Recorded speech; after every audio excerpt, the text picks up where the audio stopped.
What is up, everyone? Bosha here, and we're going to go ahead and take a quick look at the patch notes for update 4.4, which is some quality of life changes along with some champions being added into the game.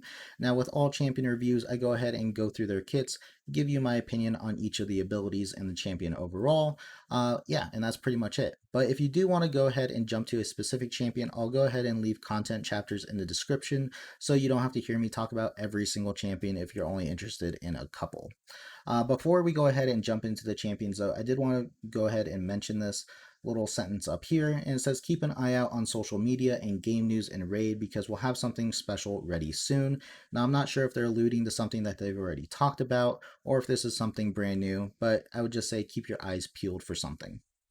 All right, guys, so the very first champion is going to be the new Fragment Summon champion, Versulf the Grim. Now, I did make a dedicated video for this guy, which I'll link up above in this video.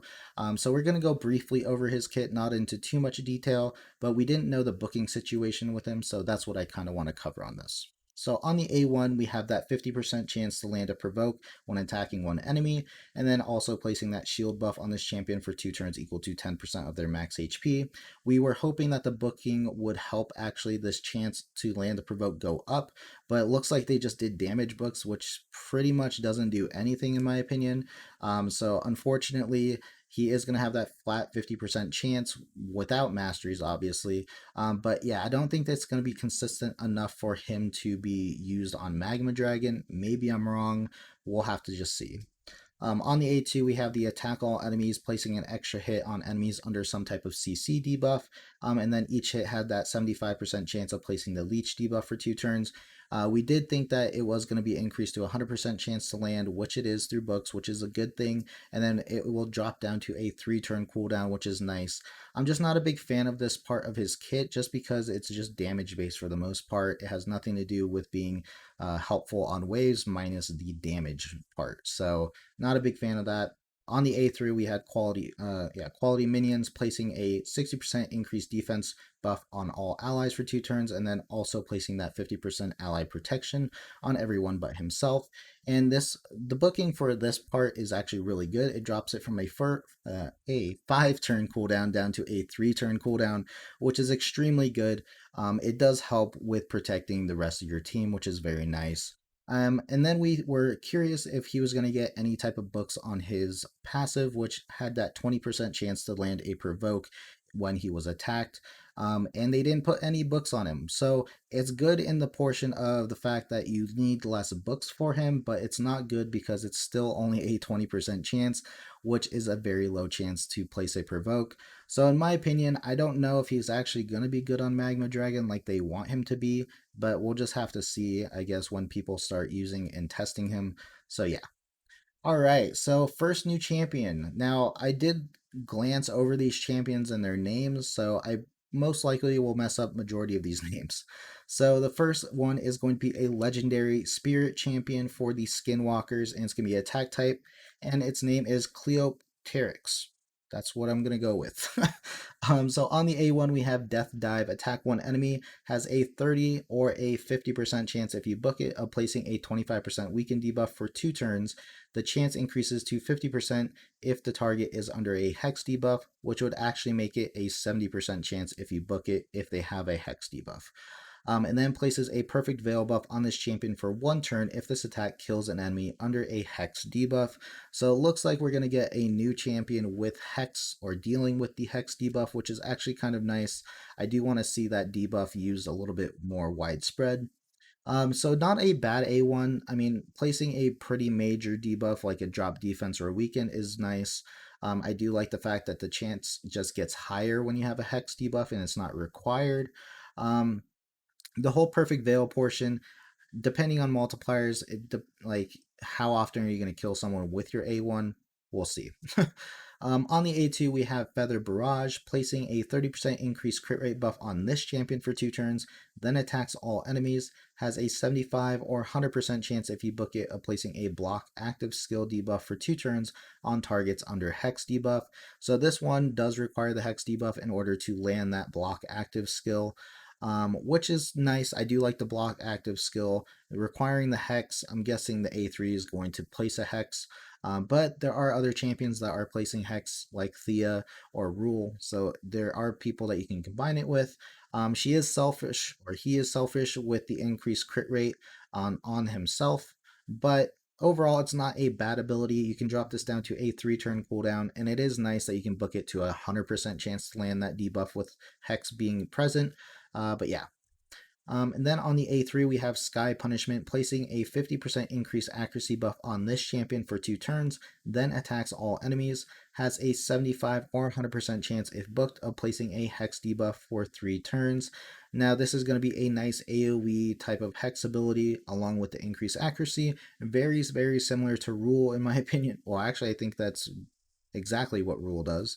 And then has a 100% chance of placing a fear debuff for 1 turn instead on enemies under Hex debuff already. So if you are combining this champion with Thea or with Rule, then you have that chance to place the fear debuff. And this will drop down to a 4-turn cooldown, so definitely not a bad ability by any means. The increased accuracy is once again only on this champion, which I wish they would do these more widespread AoE buffs, but that is what it is, but not a bad ability. And then on the passive, we have counterattacks with the default skill every time this champion loses 30% HP or more in a single turn, and will always counterattack when attacked if 2 or more allies are dead. I don't like these type of abilities when they're on attack-based champions, and the reason is because they're so easy killable. Like, attack champions aren't supposed to have a lot of HP, so yeah, losing 30% HP is a lot, and you're not probably going to have that happen too often unless you have like consistent heals and stuff like that. But I guess the counterattack would possibly help trigger the perfect veil if you killed someone with the Hex buff or debuff.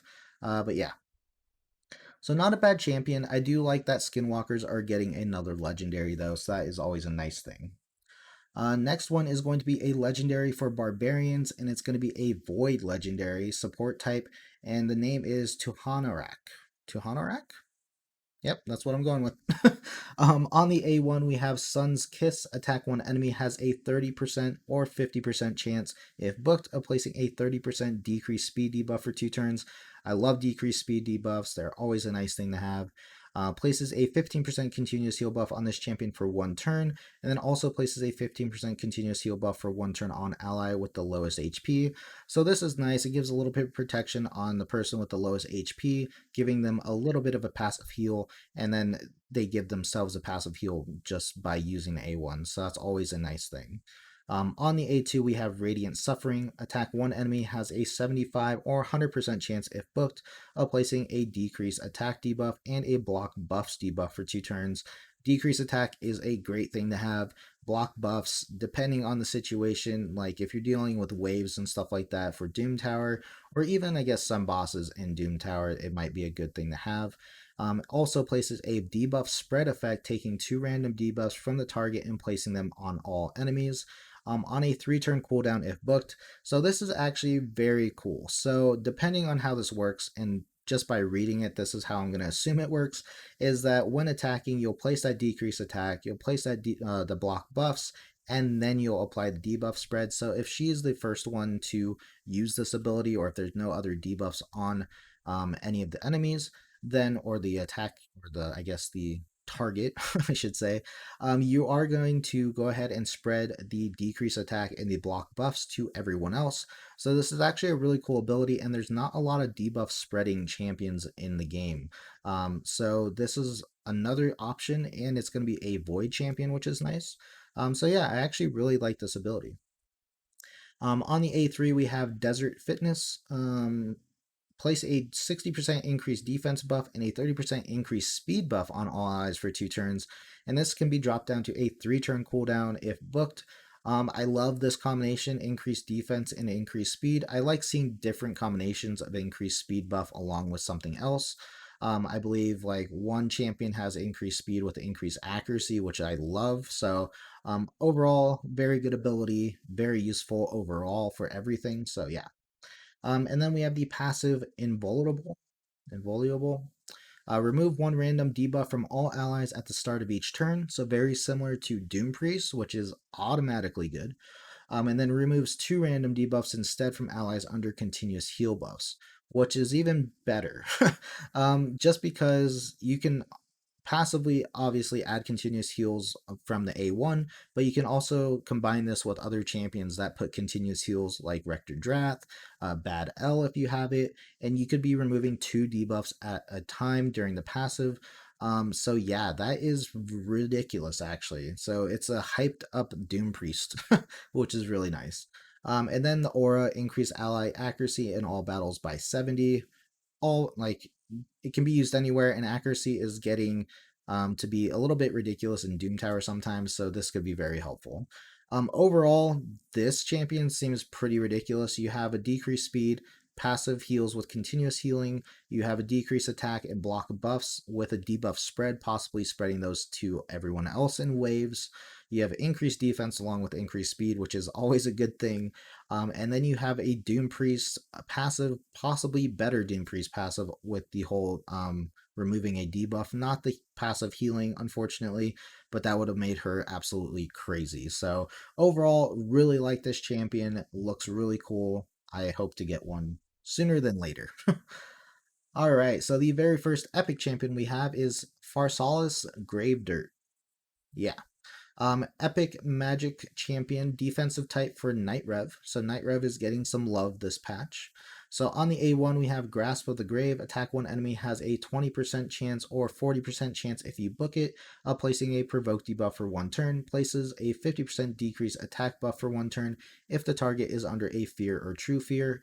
Very low chance to land a provoke. I don't know what's up with their low chancing on A1 for provoking, but it is what it is, I guess. And then you can place that decrease attack, but only if someone is under a fear or true fear, which I'm guessing has to deal with the rest of his kit, so we'll have to see. But not a terrible A1 if you can consistently have a fear or true fear, because at least it's putting up a major debuff. On the A2, we have Necrosis. Attacks all enemies, has a 75 or 100% chance if you book it of placing a 100% heal reduction debuff for 2 turns.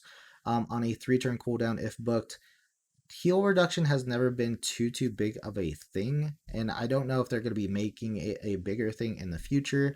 From the looks of it, it might become a major thing later, but yeah, not too impressive just because heal reduction doesn't have too much means. Maybe in PvP.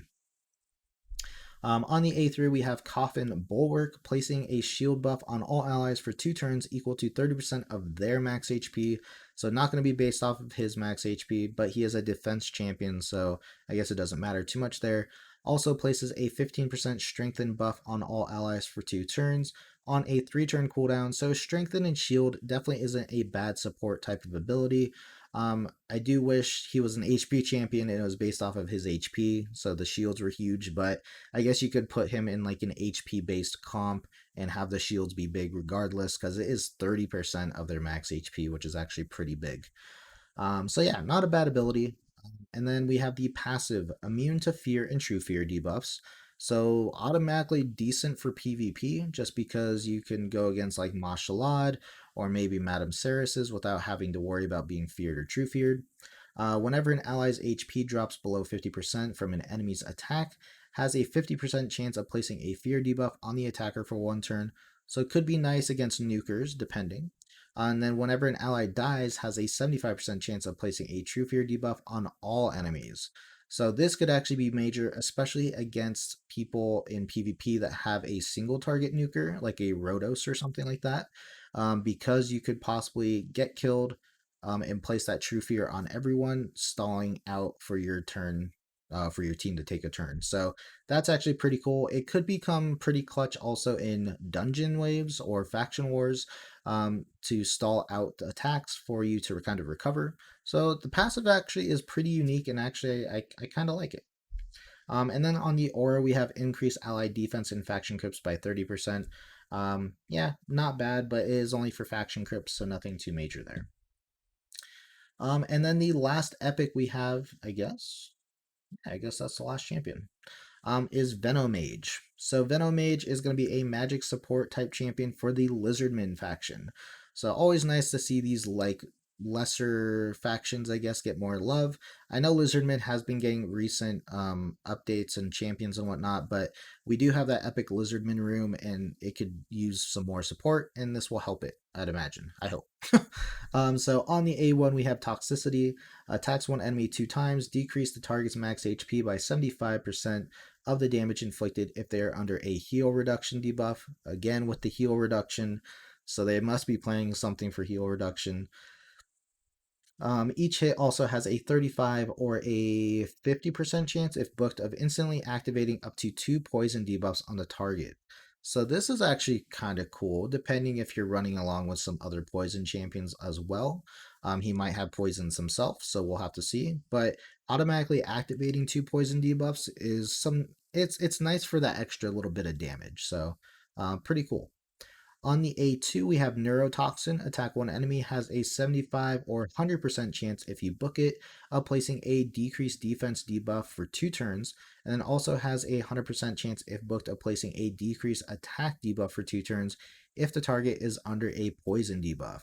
So right off the bat, I could see this being decent for clan boss, and that's just because you could have decreased defense and decreased attack on the same ability being placed, as long as you have a poisoner. And typically, all clan bosses run poisoners. So, really good ability on a 3 turn cooldown. Definitely like that ability.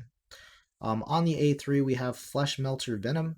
Attack all enemies. Has a 75 or 100% chance, if booked, of placing a 100% heal reduction, which is useless against clan boss, unfortunately, but it is needed for the A1, so it's not, I guess, necessarily going to waste. And then also has a 75 or 100% chance, if booked, of placing 5% poison debuffs for 2 turns. So there is your poison from his own kit, and that's going to be on a 3 turn cooldown. So honestly, definitely not a bad kit. Yeah, the heal reduction does not do too much as of right now, but in the future, I feel like it's going to, with all these champions getting heal reduction debuffs placed on. But yeah, overall, not a bad kit. And then we have the passive Pain Wreath. I can't talk. Enemies under heal reduction debuffs inflict 15% less damage. Okay, so that just makes heal reduction at least something like a damage reduction effect, right? It's not just going to be doing the healing reduction. It now, with Venomage, is a 15% less damage reduction type thing. So honestly, I really like this champion. I think he's actually going to be extremely good. I think people will find a use for him in Clan Boss, because that's a straight 15% damage reduction to everyone on your team. He applies poisons, and he's applying a decreased attack and decreased defense. So, pretty, in my opinion, pretty insane epic. So that is the last of the champions. So let's go ahead and go through the quality of life stuff. So we have the Summon Gomlock Skyhide from Fragments mission. That is being moved to part 7 of the missions. So this is a really good thing. This was a huge roadblock for a lot of people earlier on in the missions, just because no one has summoned Gromlock yet, and it was going to be at least probably another month before, or another 2 months before someone gets to summon him. And it made no sense for him to be there as early as he was in the missions. So this is a very good thing. I know a lot of people are loving that change. Next is going to be Void Shards will receive a summon times 10 option in the summon portal. A lot of people are making a big deal about this. I did not see the appeal in having a 10 times button for Void. Mainly just because, obviously not a lot of people get Void Shards as is, but the fact of like opening a shard by shard for Void was just more exciting to me than popping 10 at a time. But yeah, I guess people wanted to save a little time, or have that little rolling across the screen and possibly seeing a legendary pop up that way. But yeah, so it's a nice change, I guess. The next one is tapping the sell button in the artifact storage will no longer add the selected artifact or accessory to the list of items you wish to sell. This change should help players avoid selling artifacts by accident. Hopefully this wasn't happening to too many people, but just be careful when selling artifacts. Make sure that the one that you had selected, I guess, before you hit the sell button isn't the one. This should help with that, obviously, but yeah, just be careful with selling stuff. And then last, even players who are not part of a clan will be able to view information about clan boss difficulties and rewards. I guess this is a nice thing just because, like, if you're looking into a clan and you're starting out the game, you want to see what they've accomplished and see what you can start getting, I guess, right off the bat once you enter and kind of see how all the structure of the clan boss works. So it's a little bit of a nicer situation for newer players. But yeah, so that is it, guys. Those are the champions, the highlights, and everything. The booking doesn't look too horrible. This one actually does. Well, this one's 13 books. This one is what, 9, 10, 11 books, so not too horrible, nothing like a Pixneal. So that is always a good thing. The epics don't look too horrible either.